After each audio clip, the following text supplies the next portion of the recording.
Dövrü qanun və dövrü sistem atomun quruluşu. Dövrü qanun və dövrü sistemdə bəzi sualların izahına baxaq. Belə ki, əvvəlcə 21-ci suala baxaq. 20-ci sualda bizə verilmişdir. Şərtdə deyir ki, oksigenlə X2O5, hidrogenlə XH3 birləşmələrini əmələ gətirən X elementi dövrü sistemin hansı qrupunda yerləşir? Biz bilirdik ki, XH3 hidrogenli birləşmə həm uçucu və uçucu olmayan hidrogenli birləşmə olduğu üçün, əmələ gətirdiyi üçün hidrogenli. Bu deməli həm belə deyək, 3-dən əvvəlki qrup da ola bilər, həm də 3-dən sonraki qruplar da ola bilər. Amma oksigenli birləşmə isə oksigenli birləşmə əmələ gətirən element isə qrupunun nömrəsinə uyğun nə elirdi? İndeksində valentli göstərirdi. İndeksin sayı onun valentlini göstərir. X2O5-dən söhbət gedirsə X2O5. Oksigen 2 valentlidir. X isə neçə valentli? 5 valentli olur. Deməli bu X elementi neçənci qrup olur? 5-ci qrup elementi olur. Və 5-ci qrupuna uyğun da uçucu olan hidrogenli birləşmə əmələ gətirir. Necə? 8-dən çıxsan, ümumi qrupun sayı 8-dən çıxırsan, bu 5-ci qrupu eləyir 3.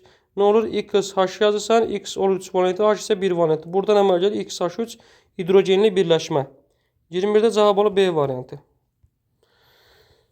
Bəli, növbəti sual 30-cu sualdır. Əsas yarım qruplar üzrə yuxarıdan aşağıya doğru elektromənfilik necə dəyişir? Elektromənfilik deyirdik ki, ən yüksək olan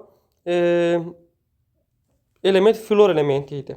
Və flor elementi 7-ci qrupu çəksək, 7-ci qrupu təsvir eləsək, bu 7-ci qrup olsa və bu da digər dövrlər olsa.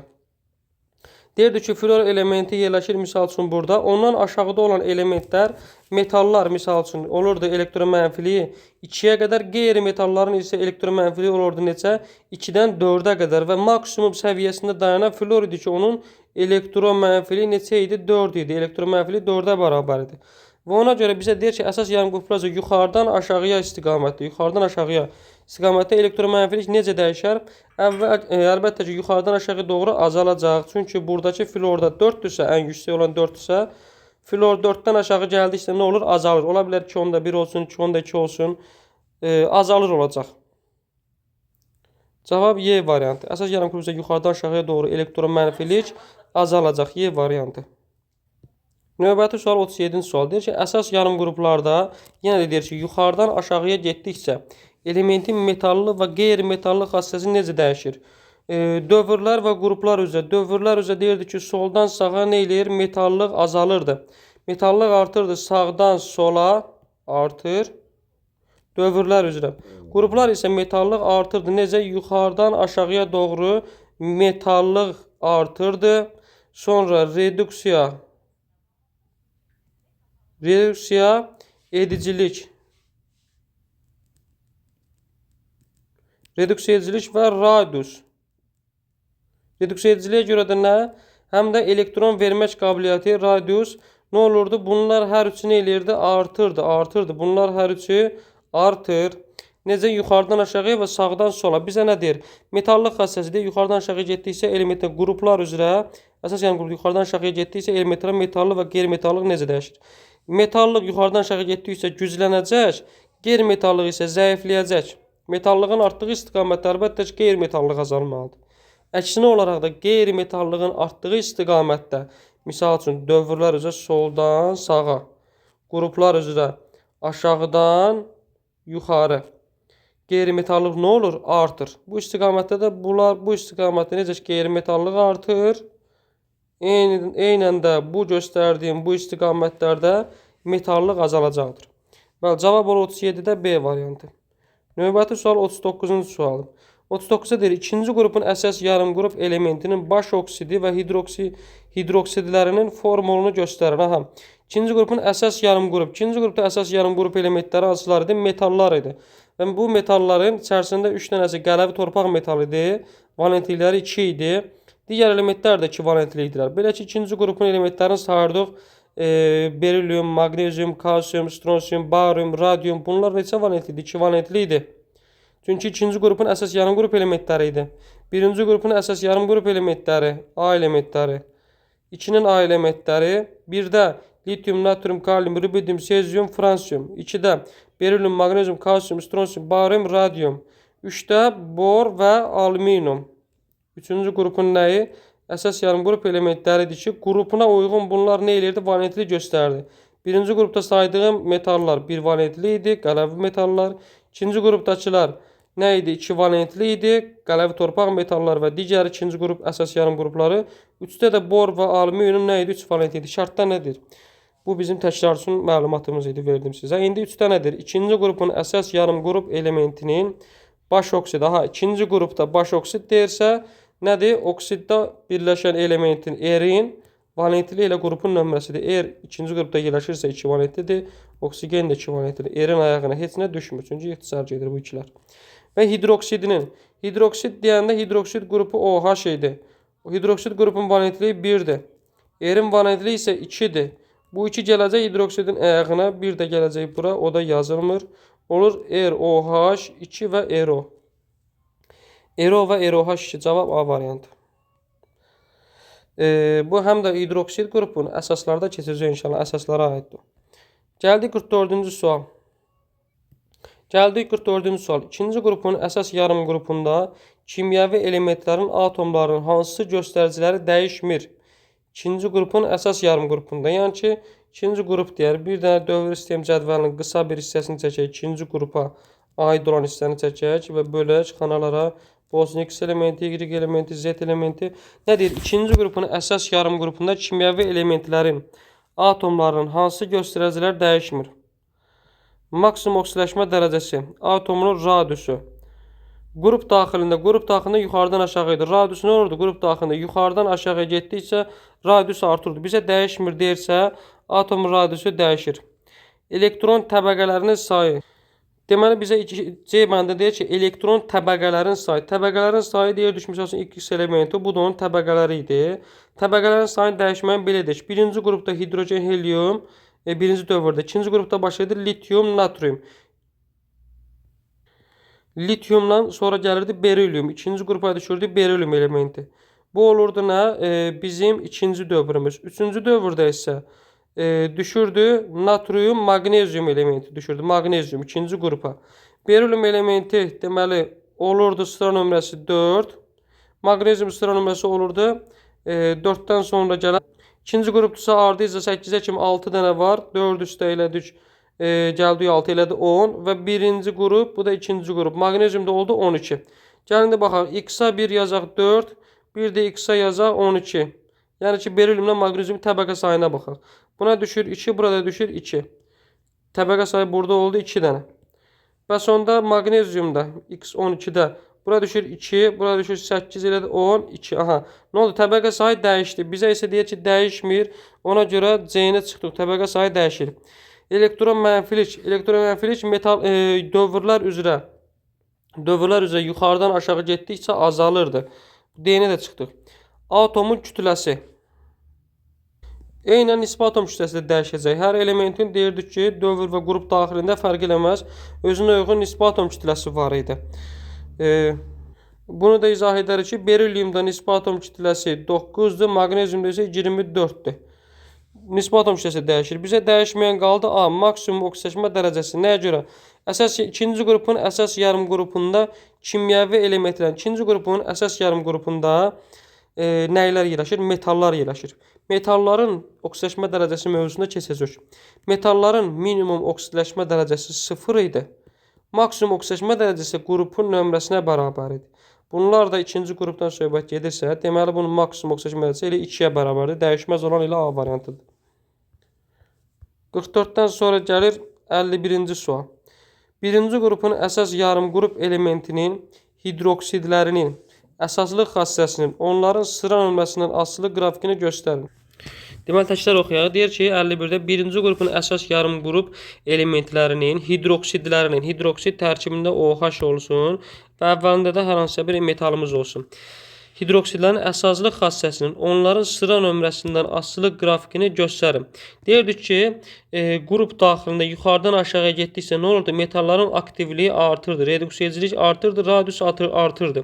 Və bu olmasını belə deyək də çəkək, yenidən başqa bir qrup çəkək. Deyək ki, bu olsun birinci qrup, fərq etməz əslində. Birinci qrupda da yuxarıdan aşağı gəldikcə nə olurdu? Metalların aktivliyi artırdı. Və aktivlik artırsa onların hidroksidlərinin əmələ gətirdiyi aktivlik də get-gedə artacaqdır. Çünki deyir ki, birinci qruplar, bax birinci qrupun daxilində deyir, sıra nömrəsi artır. Sıra nömrəsi artır deyirsə, birinci qrupda misal üçün olurdu, birinci dövrdə hidrogen helyumla keçirik. İkinci dövrdə başlayırdı lityum, sonra natrium, kalium, belə-belə nə olurdu? Sıra nömrəsi get-gedə artırdı. Və sıra nömrəsi artdıqca metalların yuxarıdan aşağı gəlir və bu zaman nə olur? Metalların aktivliyi də artır. Artıması budur. Baxın, get-gedə artır. Sıra nömrəsi artdıqca deyir ki, əsaslıq xassəsi də nə olacaq? Artacaq. Çünki aktivlik artır. Sonra gəldik 53-cü sualda. 53-cü sual dövri sistem cədvəlini burada özü ilə canlandırır. Bəli, baxaq. Hansı halda dövri sistemdə elementlərin xassələrinin 1, 2 və 3 istiqamətdə dəyişməsi doğrudur? Deməli, baxaq, deyir ki, 2 istiqamətində oksidləşdiricilik azalır. 2 istiqamətində, bu istiqamətdə nə olurdu? Qeyri-metallıq artırdı. Onda oksidləşdiricilik də artacaq. Bizə deyir ki, nə deyir? Dəyişməsi doğrudur deyirsə A səhvdir. B-də deyir 3 istiqamətində, yəni ki, yuxarıdan aşağıya 3 istiqamətində elektromənfilik artır. Xeyr, elektromənfiliyi ən böyük olan flor idi. 4 idi. Aşağıdakı ola bilər ki, 2/1 olsun. Getdikcə hara azalmağa doğru gedir. Bizdə şərtdə nədir? 3-də 3 istiqamətdə elektromənfilik artır. Xeyr, azalır. Bu qaraladığımızı silək buradan. Sonra C məndə bir istiqamətdə metallıq xassəsi azalır. Metallıq xassəsi düzdür, azalır. Çünki yuxarıdan aşağı getdikcə radius artırdı, metallıq artırdı, reduksiyacılıq artırdı. Aşağıdan yuxarı isə əksinə olaraq nə olacaq? Metallıq xassəsi də azalacaq, radius da azalacaq, reduksiyacılıq da azalacaq. Doğrudur deyirsə, bir istiqamətdə metallıq azalır, bəli azalır. C elə doğru variantdır. D-yə də baxaq. Bir istiqamətdə reduksiyacılıq artır, səhvdir. Yuxarıdan aşağıya reduksiyacılıq artırdı. Metallıqla radiusla eynidir. 2 istiqamətdə radius artır, 2 istiqamətdə radius arta bilməz. Buradakının radiusu bu idisə əgər, burada olan radiusu isə budur. Ona görə də radius yuxarıdan aşağıya artır, bir də sağdan sola artır. Y də səhvdir. Cavab oldu C variantı 53-də. Deməli, növbəti sual 55-ci sualdır. 55-ci sualda bizə verilmişdir, qayda verilib ki, X, Y və Z əsas yarım qrup elementlərdir. A elementləridir. Və birinci qaydada deyir, Z ilə Y valent elektronların sayı bərabərdir. Yəni, bu deməkdir ki, Z ilə Y eyni dövrdə yerləşir. Baxaq, misal üçün, baxın, Z ilə Y deyirsə, Z ilə Y eyni dövrdə ya D variantı olar, ya Y variantı olar. Bu, misal üçün, deyək ki, birinci dövr olsa, burada və yaxud da birinci dövr, Y və Z eyni dövrdə yerləşir. İkinci bənd təbəsi nədir? Bu A, B, C variantı ola bilməz. Çünki eyni dövrdə yerləşən elementlərin nə idi? Valent elektronun sayı bərabər. Çünki valent elektron nə idi? Sonuncu təbəqədəki elektron sayı idi. Və bizə deyirdi ki, təbəqənin sayı dövr daxilində dəyişmirdi. İndi X-in atom radiusu Z-dən böyükdür. Atom radiusu necə olurdu? Soldan sağa azalırdı, yuxarıdan aşağı artırdı. İndi baxaq, X-in atom radiusu Z-dən böyükdür. Z ilə Y valent elektronların sayı bərabərdir. X-in atom radiusu Z-dən böyükdür. Baxaq, D və Y variantı üzərində buna baxaq. X-in atom radiusu Z-dən böyükdür. X-in atom radiusu Z-dən böyükdür. X-in atom radiusu Z-dən böyükdür. Eyni qrup daxilindədirlər. Bura eyni qrup daxilində deyirlər deyə, biri misal üçün deyək ki, birinci qrupdadır, biri ikinci qrupda, Z ilə X. Amma bura baxa bilərik. X-in atom radiusu Z-dən böyükdür. Bura baxanda atom radiusu nə oldu? Yuxarıdan aşağı getdikcə artırdı. Bəli, X-in nədir? Radiusu burada hal-hazırda Z-dən böyükdür. Çünki Z X-dən əvvəldə yerləşir. Bizdə də ən aşağıda yerləşənin radiusu daha böyük olurdu. Onda cavab olacaq Y variantı. Növbəti sual 57-ci sualdır. X elementi üçün nə doğrudur? Baxıram ki, X elementi hidroksid olan OH nə idi? Bir valentli idi. X da bir valentli olub ki, X OH əmələ gətirib. Sonra bu X oksigen 2 valentli, bu bir valentli su ilə reaksiyasından qələvə əmələ gətirib. Burada da bir valentli olub. X OH-ı alır X müsbət OH mənfi ionları. Bu deməli nədir? Birinci qrupun əsas yarım qrup metalıdır. Bu natrium da ola bilər, lityum da ola bilər. Nədən bildim? Çünki bu metaldır. Hidroksidi ilə XOH əmələ gətirir. Yəni ki, bir valentlidir. Onda bu deməli birinci qrupun əsas yarım qrup elementidir ki, bir valentlidir. Birinci qayda nədir? Birinci qrupun doğru olanları seçin. Birinci qrupun əsas yarım qrup elementidir, bir düzdür. hidroksidi qələvidir. Bəli, birinci qrupun qələvi nəyə deyilirdi? Hansı ki, suda həll olan əsaslara qələvilər deyilirdi. Bunlar da aktiv metallar aid idi. Lityum, natrium, kalium aid idi. 2 də doğrudur. Qələvi torpaq metalıdır. Xeyr, qələvi torpaq metalı olsaydı bu 2 valentli olmuş olardı. Bizdə amma 1 valentlidir deyə birinci qrupdur. Birinci qrupun da adı nədir? Qələvi metal. Qələvi torpaq metalı isə kalsium, stronsium, bariumdur. Bunun adiyyəti yoxdur bizə. 1 ilə 2 cavab olur C variantı. 57. Sonra gəldik 63-cü sual. X yalnız əsası oksid, Y yalnız turşu oksidi əmələ gətirir. Z-in ən elektromənfi elementdir. X, Y, Z-i müəyyən edin. X yalnız əsası oksid, Y yalnız turşu oksidi əmələ gətirir. Z isə ən elektromənfi elementdir. Y turşu oksidi əmələ gətirirsə, turşu oksidləri misal üçün deyək ki, CO2 idi, SO3 idi, P2O5 idi. Gördüyümüz üçün burada hər iki element nədir? Qeyri-metaldır. Turşu oksidin tərkibində. Deməli, Y elementimiz qeyri-metal, qeyri-metal, qeyri-metal. Deməli, hansı C ilə D variantı çıxdı. Z isə ən elektromənfi elementdir. Ən elektromənfi element olan flor idi. O da qeyri-metal idi. Qeyri-metal idi. X yalnız əsası oksid əmələ gətirirsə, əsası oksid əmələ gətirirsə, bu isə metaldır. Y variantı, əsası oksid. Bəli, cavab oldu Y variantı. 64-də Z-in minimum okslaşma dərəcəsi -3. Z-in minimum okslaşma dərəcəsi -3. X-in sıra nömrəsi 5 olarsa, 5 olsa nə doğrudur? X-in sıra nömrəsi 5-dir. Birinci element hidrogen, helyum idi. Lityum, berilyum, bor. Bu onda X elementi nədir? Dövr sistem cədvəlinə baxıram da. Əvvəl olurdu nə? Dövr sistem cədvəlində hidrogen elementi gəlirdi. Sonra gəlirdi nə? Helyum elementi. Bu 7-ci qrupdaydı, bu da 8-ci qrupdaydı. Ona görə sizə demişdim ki, nə? Dövr sistem cədvəlinin heç olmasa 1-ci, 2-ci, 3-cü və 4-cü bu ilk 3 dövrü və 4-cü dövrün nə? 4-cü sırasını öyrənsək çox yaxşı olur. İşiniz asanlaşar. Baxın, hidrogen, helyum, lityum, berilyum, bor elementi. Nədir? Sıra nömrəsi 5-dir. Bor elementi. Bizim testi tapmağımızda bizə kömək olar. Z-in minimum oksijin dərəcəsi -3, X-in sıra nömrəsi isə 5-dir. X deməli neçənci qrupa düşür? Sıra nömrəsi 5-dirsə 2 dənə element yuxarıdaydı. 1, 2, sıra nömrəsi bunda 1, bunda 2. Gəldi lityum elementi, sıra nömrəsi 3. Lityum, berilyum, sıra nömrəsi 4. Gəldi bor, sıra nömrəsi 5. Deməli bu birinci qrup, bu ikinci qrup, bu da olur üçüncü qrup. Hazırda X neçənci qrupdadır? Üçüncü qrupdadır. Ondan sonra gələn 4-cü qrup, 5-ci qrup və 6-cı qrup. Qrupları tapdıq. X elementi özü də bor elementidir. Bir qalsın bizə bəlkə kömək oldu. Z-in minimum okslaşma dərəcəsi -3. X-in sıra nömrəsi 5 olarsa nə doğrudur? X, Y, Z əsas yarımqrup elementləridir. Y-in minimum okslaşma dərəcəsi -2-dir. Y-in minimum Y yerləşir neçə? 6-cı qrupda. Elementin minimum okslaşma dərəcəsini tapanda onun yerləşdiyi qrupun nömrəsindən nəyi? Ümumi qrupun sayını çıxırdıq. 6-dan yerləşir 6-cı qrupda. 6-cı qrupda yerləşir, tapmışam Y-i. 6-dan çıxsam qrupun sayı 8-i, 6 çıxırsın 8 bərabərdir -2. Nə oldu? Y-in minimum okslaşma dərəcəsi -2 oldu. Bizə deyir ki, doğruları tapın. 1 düzdür. İkinci şərtdədir. X-in maksimum okslaşma dərəcəsi -3-dür. X-in maksimum okslaşma dərəcəsi X qeyri-metaldır və maksimum okslaşma dərəcəsi nədir? Əsas yarımqrup elementidir deyə qrupunun nömrəsidir elə 2-də düzdür. 3-də Z və Y Z2, Y5 formulunu birləşmə əmələ gətirir. Z və Y. Z və Y, Z2, Y5 elementi. Əslində burada belə deyək. Y 6-cı qrupda yerləşir. Z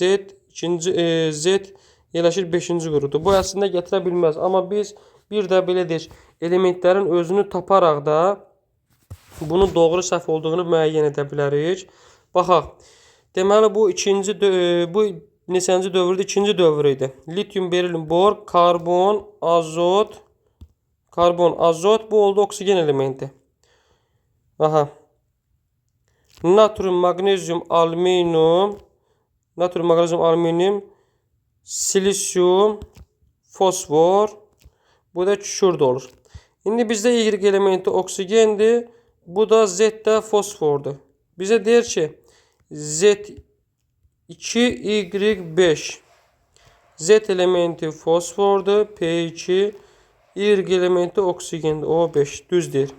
Bəli, düzdür. 1, 2, 3 hər üçü düzdür, B variantı. P2O5 birləşməsi vardır. Nəyin? H3PO4-ün turşu oksididir, P2O5. Ortofosfat turşusu H3PO4. P2O5. Bəli, bu da doğru. Ümumiyyətlə fosfor olur, dəyişən valentlidir. Fosfor 3 və 5 valentli olurdu. Oksigen isə neçə valentli? Bu birləşmədə 2 valentli olur. Oksigen 2 valentli, fosfor isə 5 valentli. İndekslər düz gəlir. Bu 64-cü sual. Növbəti sual 66-cı sualdır. Ona görə dediyim kimi, əgər testi tapmaqda sizə kömək edir nə? Bu ilk 1, 2, 3, 4 sıranı öyrənsəz, hətta bu sıranı öyrənə bilirsiniz, işiniz çox rahatlaşar dövrü qanun üçün. 66. Əsas yarımqrup elementləri üçün hansı ifadələr doğrudur? Əsas yarımqrup elementləri üçün. Baxaq indi, bizə dövr sistem cədvəlini verib. X və M bir-biri ilə birləşmə əmələ gətirir. X və M bir-biri ilə birləşmə əmələ gətirir. Əsas yarımqrup elementi söhbət gedir. Birinci qrupun əsas yarımqrup elementi X və 8-ci qrupun əsas yarımqrup elementi. Bu neçənci dövrdür? İkinci dövr, üçüncü dövr. Bu natrium elementidir. Natrium metalıdır. Natrium metalıdır. Və burada 8-ci qrup 4-cü dövr üzrə göstərir ki, 8-ci qrup elementi, 8-ci qrupun əsas yarımqrup elementləri də təsirsiz qazlar idi. Təsirsiz qazlar da biz deyirdik ki, nə adından da görünür kimi təsirsiz, nəcib qazlar, nə heç bir elementinə birləşmir, bir birləşmə yaratmır. Ona görə bir səhvdir. Natrium olsun, natrium olmasın, hər hansısa bir X əsas yarımqrup metalı olsun, A elementi olsun. Burada deyir əsas yarımqrup elementləri. 8-in də A elementləri nə idi? Təsirsiz qazlar, helyum, neon, argon, ksenon, kripton, radon idi. X və Y aktiv metallardır. X və Y aktiv, bəli, birinci, ikinci qrupun əsas yarımqrup elementləri nədir? Aktiv metallardır. 2 düzdür. 3-də T və R bir-biri ilə birləşmə əmələ gətirir. T ilə R bir-biri ilə birləşmə əmələ gətirir. Bunu tapa da bilərik. Lityum, berilyum, bor. Bu oldu nə? Karbon. Burada da başlayır natrium, magnezyum, alüminium, silisyum, fosfor, kükürt. Aha. Karbonla kükürt. Karbonla kükürt birləşmə əmələ gətirir. CS2 əmələ gətirir. CS2. Karbon olur 4 valentli. Kükürt olur 2 valentli. CS2 birləşməsi əmələ gətirir. TR ilə birləşmə əmələ gətirir. Bəli. 2 ilə 3 cavab D variantı. 66-cı sual.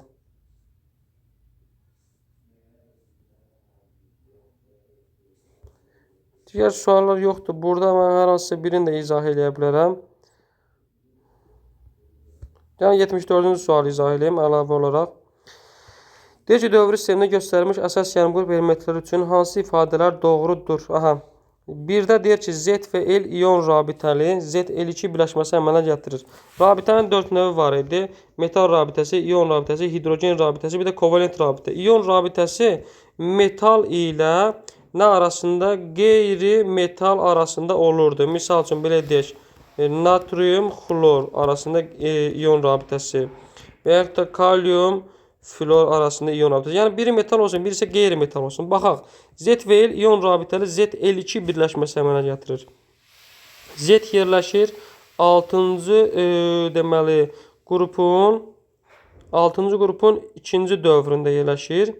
L isə yerləşir 7-ci qrup dövr sistemini göstərmək əsas yarımqrup elementləridir. 7-ci qrupda əsas yarımqrup elementləri nə idi? Halogenlər idi. 6-cı qrupda da əsas yarımqrup elementi. Tapa da bilərik burada. Birinci dövr çıxaq ki, hidrogen, helyum. Hidrogen burada olsun, helyum. İkinci dövrdə lityum, berilyum, bor, karbon, azot, oksigen. Natrium, magnezyum, alüminium, silisyum, fosfor, kükürt. Bu oldu xlor.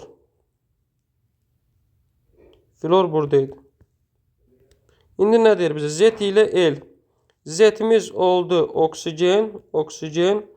L'imiz oldu xlor.